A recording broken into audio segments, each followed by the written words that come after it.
ఎన్నికల ప్రచారంలో భాగంగా గోపాలపట్నం కుమారి కళ్యాణ మండపం నుంచి 91, 92 వార్డులలో GVMC cooption member Behara Bhaskar ఆధ్వర్యంలో పశ్చిమ నియోజకవర్గం సమన్వయకర్త ఆడారి ఆనంద్ కుమార్ సుమారు 1000 బైకులతో బైక్ ర్యాలీ నిర్వహించారు.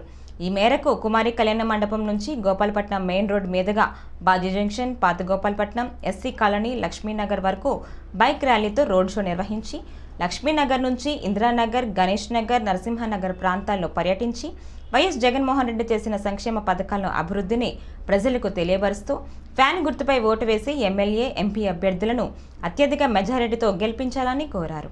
ఈ కార్యక్రమంలో పశ్చిమ నియోజకవర్గ పరిశీలకులు ఎస్ఏ రెహమాన్, పేడాడ రమణీకుమారి, రాష్ట్ర ఆర్యవైశ్య కార్పొరేషన్ డైరెక్టర్ గునిశెట్టి శ్రీనివాసరావు, 92వ వార్డు అధ్యక్షులు గొర్లె అప్పలస్వామి నాయుడు, గేదెల మురళీకృష్ణ, వైఎస్ఆర్సీపీ నాయకులు, కార్యకర్తలు, కన్వీనర్లు, గృహ సారథులు, వివిధ అనుబంధ సంస్థల మహిళలు పాల్గొన్నారు.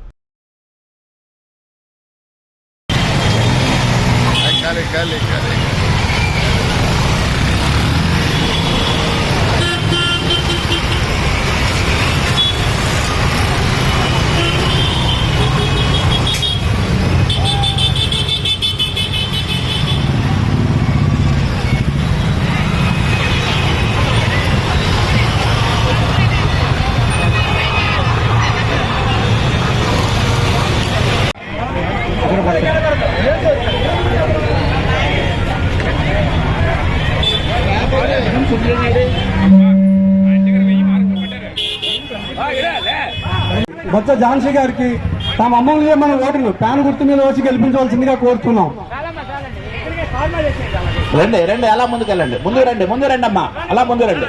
ఆర్ఆర్ ఆనంద్ కుమార్ గారిని, ఎంపీ అభ్యర్థి బొత్స ఝాన్సీ గారిని ప్యాన్ గుర్తు మీద తమ అమూల్యమైన ఓటు మొత్తం వేసి అఖండ మెజారిటీతో గెలిపించవలసిందిగా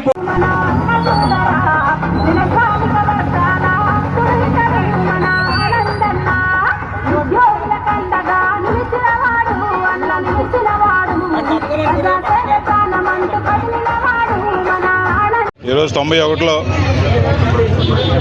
బెహరా భాస్కర్ గారి ఆధ్వర్యంలో పాత గోపాలపట్నం ఈరోజు రావడం జరిగింది. కుమారి కళ్యాణ మండపం నుంచి ఇక్కడి వరకు కూడా భారీ ర్యాలీతో ప్రజలందరూ కూడా ఈరోజు దారమ్మట మాకు ఆరతులిస్తూ ఆహ్వానం పలుకుతూ ఈరోజు పాత గోపాలపట్నం రావడం జరిగింది. ఈ స్పందన చూస్తూ ఉంటే రోజుకి జగన్మోహన్ రెడ్డి గారు ఒక ఎత్తుకు ఎదుగుతున్నారు. ఈరోజు ఇన్ని పార్టీలు, 3 పార్టీలు కలిసి ఆయన మీద దండయాత్రగా వస్తూ ఉంటే జగన్మోహన్ గారు సింగిల్గా ఈరోజు ప్రజల మనసుల్లో ఒక స్థానం సంపాదించుకొని రోజుకి కూడా ఆయన క్రేజ్ని పెంచుకుంటూ వెళ్తున్నారు. కాబట్టి ఈరోజు మాకు ఇంత ఆదరణ వస్తుంది.